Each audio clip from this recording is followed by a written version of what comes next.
সুপ্রিয় দর্শক, আসসালামু আলাইকুম রহমতুল্লাহ। সকল প্রশংসা আল্লাহ তাআলার। সুপ্রিয় দর্শক,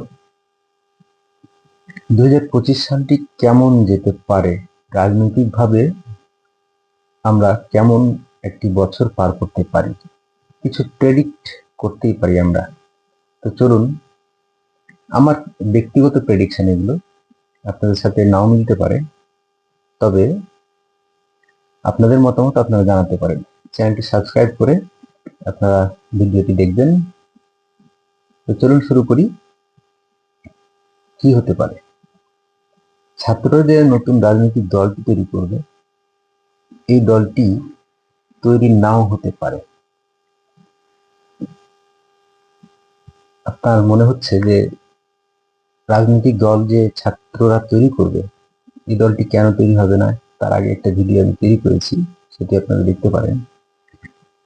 তো সার্বিক পরিস্থিতি দেখে মনে হয় ছাত্ররা যে রাজনৈতিক দলটি তৈরি করতে চায়, সেই রাজনৈতিক দলটি তৈরি হবে না, এবং নাগরিক কমিটি নামক যে তাদের সংগঠনটি আছে, বৈষম্য বিরোধী ছাত্র আন্দোলনকারীদের, তারা সেখান থেকেই প্রেশার গ্রুপ হিসেবে কাজ করতে পারে। এরকম একটি বিষয় হয়ে থেকেও যেতে পারে। তাদের রাজনৈতিক ভবিষ্যৎ কতটুকু আছে বর্তমান প্রেক্ষাপটে আসলে ভাবার একটা সময়, এবং বর্তমান প্রেক্ষাপট বলছে তাদের রাজনৈতিক ভবিষ্যৎ যে খুব একটা উজ্জ্বল তা হবে না।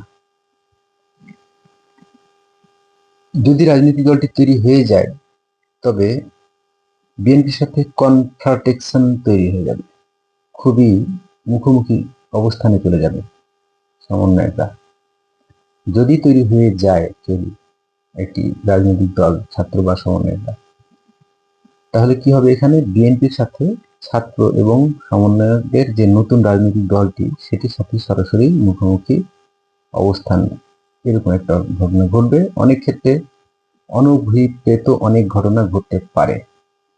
সেক্ষেত্রে জামায়াত ইসলাম, ছাত্র এবং সমন্বয়কদের যে নতুন রাজনৈতিক দল, তারা ঐক্য তৈরি করে, মৌখিক ঐক্য হোক কিংবা তাদের মৌন সমর্থন দিয়ে হোক, তাদের সাথে থাকবে। তখন ঘটনাটি কি দাঁড়াবে? বিএনপি এবং ছাত্র সমন্বয়ক প্লাস জামাত ইসলাম, অর্থাৎ বিএনপি একদিকে, জামাত ইসলাম এবং ছাত্র সমন্বয়কদের নতুন যে রাজনৈতিক দলটি একদিকে হয়ে তাদের মধ্যে রাজনৈতিক ক্ল্যাশ এবং মুখোমুখি অবস্থানে চলে যাওয়ার সম্ভাবনা আছে। এরপরে যেটি ঘটতে পারে, জামায়াত প্লাস সমন্বয়করা পলিটিক্স একসাথে করবে, প্রতিপক্ষ বিএনপি হবে, এবং বিএনপি প্রতিপক্ষ যখন হবে, তখন এই সময়টাতে বিএনপি একটা কৌশল অবলম্বন করবে, যে কৌশলটা এখন পর্যন্ত সিক্রেট কৌশল বিএনপির। সেটা হচ্ছে, বিএনপি তখন একটা ঐক্যের ডাক দেবে। তারপরে কি ঘটতে পারে সেটা পরে আলোচনায় আসি। বিএনপি আগামীতে স্বাধীনতার সকল সপক্ষের শক্তির দলগুলো এবং স্বাধীনতার সপক্ষের সকল দল মত এবং একাত্তরের চেতনা বিশ্বাসী সকল দল এবং সকল জনগণকে তারা সাথে চাইবে এবং তারা ঐক্যের ডাক দিবে। এরপরে ছাত্র সমন্বয়কদের এবং জামায়াত ইসলাম তার অনেকটাই কোণঠাসা হয়ে যাবে, মুখোমুখি অবস্থানে চলে যাবে অনেক সময়, কিন্তু বিএনপির সাথে তারা পেরে উঠবে না বলে আমি বিশ্বাস করি। কারণ এখানে যখন বিএনপি এই ঘোষণা দিবে, একাত্তরের চেতনায় সবাই একত্রিত হন, ঠিক সে সময় এই ঘটনাগুলো ঘটবে। এই সময় তখন আওয়ামী লীগ অনুপ্রবেশ করে বিএনপিকে শক্তিশালী করে ফেলে, এবং আওয়ামী লীগ বিএনপি আগামী দিনে একসাথে নির্বাচন হয়তো করবে না, আগামী দিনে আওয়ামী লীগ তাদের আমন্ত্রণও জানাবে না, কিন্তু তাদের কৌশলটা হবে এরকম, তাদের সাথে আওয়ামী লীগকে পাবে, এবং আওয়ামী লীগের অনেক তৃণমূলের যারা ভোটার, তাদেরকে বিএনপি পাবে। এরপরে কি হতে পারে? ডোনাল্ড ট্রাম্প যেহেতু ক্ষমতা গ্রহণ করতে যাচ্ছেন 20 জানুয়ারি, ডোনাল্ড ট্রাম্প ক্ষমতা গ্রহণ করার আগেই হয়তোবা চিন্ময় দাস প্রভুর জামিনে মুক্তি হতে পারেন, এমনটা আমি আশঙ্কা করি বা এমনটা আমি চিন্তা ভাবনা করি। আপনারা কি চিন্তা ভাবনা করেন? আপনারা নিজের মন্তব্য লিখতে পারেন। এরপরে যা ঘটতে পারে, জনাব তারেক রহমান জানুয়ারির শেষ অথবা ফেব্রুয়ারির মাঝামাঝি সময়ের মধ্যে দেশে ফিরতে পারেন। জনাব তারেক রহমান যখন দেশে ফিরবেন, জনাব তারেক রহমান দেশে ফিরলে বিএনপি আরো শক্তিশালী রূপে মাঠে আবির্ভূত হবে এবং বিএনপি এখনকার যে জনপ্রিয়তা আছে তা এই জনপ্রিয়তা আরো আকর্ষণীয় হয়ে যাবে। সাংগঠনিকভাবে বিএনপি আরো শক্তিশালী হবে। বিএনপির মধ্যে যে ছোট ছোট ভেদাভেদ আছে, বিএনপি এই ভেদাভেদগুলো থাকবে না এবং বিএনপির আগামী দিনের রাজনীতি সত্যিকার অর্থে খুব চমৎকার এবং স্মার্ট রাজনীতি তারা করতে যাচ্ছে। আগামী দিনে বিএনপি খুব ম্যাচিউরড রাজনীতি করবে। এখন থেকেই তার নমুনা আমরা পরিলক্ষিত করছি। ডোনাল্ড ট্রাম্প ক্ষমতা গ্রহণের পর বর্তমান সরকার দেশি বিদেশি বিভিন্ন চাপে পড়বে এবং নির্বাচন এর দিকে খুব দ্রুত চলে যাওয়ারই সম্ভাবনা বেশি, যদি ডোনাল্ড ট্রাম্প ক্ষমতা গ্রহণ করার পরেই এই ঘটনা ঘটতে পারে এবং দেশি বিদেশি বিভিন্ন চাপে বর্তমান অন্তর্বর্তীকালীন সরকার 2025 সালের মধ্যেই নির্বাচন দেওয়ার সম্ভাবনা আছে। আওয়ামী লীগ আগামী নির্বাচনে অংশগ্রহণ করতে পারবে কি পারবে না সেটা অন্য কথা। যদি পারে বা না পারে, তাদের এখানে আগামী নির্বাচন নিয়ে তাদের কোনো মাথা ব্যথা নেই।